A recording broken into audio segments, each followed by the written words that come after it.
Ah, bonjour Patrick. Tu vas bien? Ouais, c'est chaud. C'est chaud. T'as chaud? C'est chaud avec tout ce que j'ai Ah, sur moi comme c'est comment je suis en t-shirt. ça. Je vais tirer une couche, hein. Je dois la monter la couche. Beaucoup de boutiques fermées. Hein. Ouais. Je sais pas si tu as remarqué, mais c'est de pire en pire. Là. Toutes les boutiques fermées. Il y a sans doute une série de raisons, il n'y en a pas qu'une seule. C'est dramatique de voir toutes les boutiques fermées sur Paris. Moi j'ai l'impression qu'en fait les petits détaillants font faillite et que ça va être revendu pour une poignée de cerises à des grands groupes. C'est possible. Les grandes enseignes, les grands groupes, c'est possible. Ouais, j'ai l'impression que entre les loyers qui sont exorbitants, les impôts, les charges, la concurrence du commerce en ligne et le fait qu'à Paris maintenant tu ne peux plus stationner, tu ne peux plus circuler, donc tout ça fait que l'avenir des petits commerces à Paris est sombre. Hein. Ah merci pour le spéculo. Alors j'ai été à la manif intersyndicale jeudi à Paris, il y avait énormément de monde. C'est quand même rassurant. Hein. Énormément de monde et beaucoup de jeunes. C'est ça qui est rassurant parce que faut qu'ils se sentent un peu concernés les jeunes hein, par les problèmes. Hein. Problèmes de pouvoir d'achat, de tout ce qui nous menace, hein, comme nouveaux impôts, nouvelles taxes, suppression des avantages sociaux. Donc et beaucoup de jeunes et beaucoup de monde. C'est rassurant et c'est pas mal de gens qui chantaient les slogans des Gilets jaunes sans le savoir d'ailleurs. Voilà. Donc c'était quand même rassurant de voir que samedi dernier il y avait beaucoup de manifestants, énormément de monde. Et là je crois que les syndicats ont rendez-vous avec le nouveau Premier ministre mercredi, on va voir ce qui va en sortir. Mais il paraît qu'il ne regarde pas les gens dans les yeux. Le cornu ne regarde jamais les gens dans les yeux. C'est pas bon signe ça. J'aime pas ces gens-là. Voilà, bon, on verra bien ce qui va en sortir. Voilà. Ouais. Et sinon, alors moi, il y a un truc qui m'a... Je ne sais pas s'il faut parler de ça, parce que c'est quand même navrant de voir parler de ce genre de choses. Bercy, le ministère des Finances, a un projet de fiscaliser les pourboires des serveurs. Là, on est tombé très bas quand même en France. Moi, j'ai un truc à dire. Il y a quand même franchement d'autres sujets beaucoup plus importants en France que de fiscaliser les pourboires des serveurs. Il y a plein de gens qui ont la dalle et qui ne le disent pas, c'est pas marqué sur leur gueule. Il y en a plein. Il y a plein de gens qui sont malades et qui ne le disent pas, c'est pas marqué sur leur gueule. Figurez-vous que le gouvernement démissionnaire veut faire passer un décret pour que les longues maladies n'aient plus droit. Oui, je disais Fredo qu'il y a quand même des sujets de société beaucoup plus importants en France que de fiscaliser les pourboires des serveurs. Hein. On est tombé très bas. On se demande par qui on est gouverné. Hein. Franchement, on arrivait là, à un point aussi bas que de fiscaliser les pourboires des serveurs. Ils veulent fiscaliser les pourboires des serveurs dans les cafés. Mais moi, je vais parler un peu. Je veux dire bravo à Macron quand même qui va reconnaître lundi l'État palestinien. Il faut le remercier aussi. Bravo à Macron. Il aura fait une chose de bien alors. Bravo à lui. Ouais, mais il aura fait une parce qu'il a tenu, parce que c'est pas facile. C'est pas facile, mais il va reconnaître. Et ça, c'est bien. Est-ce qu'il a fait quelque chose de bien à part ça? À ça, monsieur. Moi, vous me dites qu'il fait quelque chose de bien. Ouais, il a été élu en 2017. Ouais. Il a fait des choses bien. Moi, je pense qu'il a fait des choses bien. Mais après ce qui l'entoure, peut-être ce qui l'entoure. Mais vous savez, Macron, c'est un président. Mais qui gouverne? C'est les capitalistes. Ceux qui ont de l'argent. L'Europe, les Américains. Voilà, c'est eux qui décident. Et lui, il suit. Malheureusement. Mais il ne faut pas mettre la faute à lui tout le temps. Mais il le suit avec volonté ou bien il essaie un peu de résister quand on est dirigé par des puissants comme aujourd'hui Trump, l'Amérique, qui fait ce qu'il veut. Mais avant c'était Biden aussi. Hein. Pardon? Avant c'était Biden avant Trump. Oui, mais c'est toujours une puissance. C'est eux qui décident. Et les autres ils suivent. Mais moi je pense que Macron, il ne faut pas le mettre tout le temps la faute à lui. C'est les puissants, les capitalistes. Il faut que les taxer. Parce qu'ils sont riches, il faut taxer. Il faut faire tout pour taxer qui paye. Et pas aller pour boire des serveurs de café. Quoi. Au revoir. Bon, je ne l'ai pas filmé parce que bon, je ne savais pas si vous voulez être Non, filmé. mais bon, moi je ne suis pas d'accord avec lui. Macron, son bilan, il est net. Hein. Depuis qu'il est président de la République, c'est 1150 milliards d'euros. 1150 milliards d'euros de dette en plus, sans croissance économique. Son bilan est absolument épouvantable.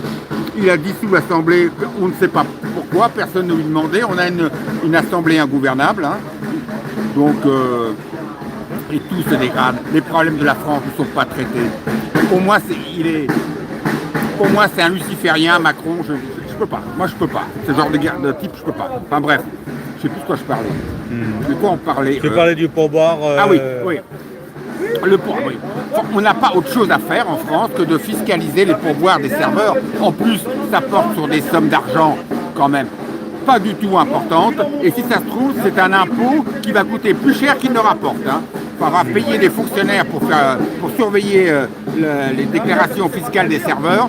Franchement, on est tombé bien bas. Il y a des sujets beaucoup plus importants en France, comme les déserts médicaux, comme j'ai la plein, comme la chute du niveau de l'éducation nationale en France depuis des décennies, comme les prix de l'immobilier, la crise de l'immobilier, les prix de l'immobilier qui sont complètement dingues, enfin, comme la réindustrialisation de la France, que Macron avait annoncé il y a 2 ans et qu'on ne voit toujours pas venir, et qu'on ne verra pas venir de toute façon.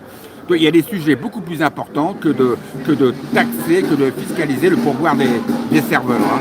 Et pendant ce temps-là, sur tous les continents, il y a les paradis fiscaux, on n'y touche pas. Hein. La City à Londres est connue comme être une grande blanchisseuse d'argent sale, notamment l'argent des Chinois, et on n'y touche pas à la City à Londres. Le Maroc, qui est le plus grand fournisseur de cannabis au monde, hein, on n'y touche pas au Maroc. On s'attaque toujours aux petits, hein, pas aux gros, hein, suivant que vous soyez puissant ou misérable. Alors pourquoi? La question qu'on peut se poser, je n'ai pas trop de réponse. Comment a-t-on pu en arriver là en France? Qu'un gouvernement veuille fiscaliser le pourboire des serveurs. Franchement, on sait que ça concerne des toutes petites sommes d'argent et c'est peut-être un impôt qui va coûter plus cher qu'il ne rapporte. Hein. Alors pourquoi? Alors certains diront, c'est une grille de lecture, on est tellement endetté qu'ils cherchent de l'argent partout. C'est possible que ce soit ça, mais enfin, pour ce que ça va rapporter, tout ça pour ça. Maintenant, on peut se demander si c'est pas un plan plus large. Est-ce que la matrice qui nous gouverne, qu'on appellera aussi l'État profond, est-ce qu'ils font pas tout pour maintenir le système en place, qui est complètement défaillant aujourd'hui, qui croule sous les dettes irremboursables? La France, en réalité, est en récession aussi. Hein. Voilà. Alors, je pense que pour maintenir le système en place, la matrice ou l'État profond a plusieurs fers au feu. D'abord, il laisse flamber la dette. Ça cache, l'Occident est en déclin, ça cache le déclin de l'Occident par rapport à l'Asie et la Chine. Donc ils ont laissé flamber la dette à un niveau incroyable depuis des décennies, donc ça s'est accru sous Macron, pour cacher ça, ce déclin de la France, de l'Occident, voilà, pour pouvoir faire tourner un peu la machine en laissant flamber la dette. Voilà. La deuxième raison, et là c'est un sujet un peu très délicat à aborder, c'est ce que disait Luc Ferry il y a 3 semaines à Europe 1, à Laurence Ferrari. Il a dit, en France, on embauche des fonctionnaires pour faire baisser le chômage. Alors, je ne suis pas contre les fonctionnaires, je suis fils de fonctionnaire. La fonction publique m'a nourri, moi. Ma mère ne travaillait pas. Avec 3 enfants, à l'époque, on pouvait avoir qu'un seul salaire dans le ménage. Maintenant, c'est plus possible. Donc, je ne critique pas les fonctionnaires, il en faut dans les hôpitaux, il en faut dans les écoles. Mais est-ce qu'on n'a pas trop embauché de fonctionnaires en France, dans la police, dans la fonction territoriale, tous les centaines de milliers d'administratifs dans les hôpitaux qu'on voit jamais près des malades, des centaines de milliers d'administratifs dans l'éducation nationale qu'on voit jamais auprès des élèves, toutes ces hauts comités de ceci, agences nationales de cela, il y en aurait, je ne sais pas comment il y en aurait plus de 1000 où on a embauché de hauts fonctionnaires très bien payés à pondre des rapports, des normes et des réglementations qui emmerdent tout le monde. Est-ce que Luc Ferry n'a pas raison en disant qu'en France, on embauche des fonctionnaires pour faire baisser le chômage? On peut se poser la question. Hein. Voilà. Donc, la matrice pour sauver le système est à profond. Ils laissent flamber la dette, ils embauchent des fonctionnaires pour faire baisser le chômage. Et voilà, ça fait tourner un peu un petit peu artificiellement la croissance économique. Après, on a laissé aussi, il faut le dire, on a laissé le trafic de drogue depuis des décennies s'intensifier dans les banlieues. Comme ça, on avait la paix sociale. Maintenant, la drogue est sortie des cités, elle est partout maintenant, même dans les villages. Voilà. Et tout ça, on rajoute par-dessus ça du pain et des jeux. Du pain et des jeux, du sport, du foot quasiment tous les soirs à la télévision, ça occupe les gens. C'est la devise des empereurs romains, du pain et des jeux. Comme ça, on occupe les gens, hein. Ils ne pensent pas à autre chose. Donc voilà. Donc dans cette fiscalisation des pourboires des serveurs qui est complètement ridicule parce qu'on a un peu l'impression d'être face à un état Thénardier, hein, franchement. Hein. Ça risque de pas rapporter grand-chose et on va embaucher des fonctionnaires pour surveiller ça. Est-ce qu'on n'est pas face à une matrice, à un état profond qui, pour maintenir le système en place, le système qui devrait plus tenir normalement, il y a trop, tous les pays, l'Occident est complètement en déclin par rapport à l'Asie, c'est des montagnes de dettes irremboursables, c'est des pays qui sont soit pas de croissance, soit en récession comme la France. Alors pour maintenir le système en place, souvent les populations vieillissantes en plus, pour maintenir le système en place, d'abord, ils laissent flamber la dette, ils embauchent des fonctionnaires alors qu'il n'y a pas franchement besoin, et malheureusement, ils n'embauchent pas là où il faudrait souvent. Ils ont laissé le trafic de drogue s'intensifier dans les banlieues pour avoir la paix sociale. Maintenant, la drogue est partout, même dans les villages. Et tout ça saupoudré par du pain et des jeux. Voilà, pour occuper les gens, comme ça. Du foot quasiment tous les soirs à la télé pour occuper les gens. Voilà, c'est une réflexion qu'on peut avoir. Parce qu'on a quand même beaucoup de mal à comprendre comment un pays comme la France, qui a des ambitions au niveau mondial, d'être une grande puissance politique et économique, on se dégrade depuis quelques années. On doit être peut-être la 7e, 8e puissance économique. Comment une puissance comme la France peut décider de fiscaliser les pourboires des serveurs? Ce sont des sommes complètement dérisoires et puis ça donne un signal de misérabilisme.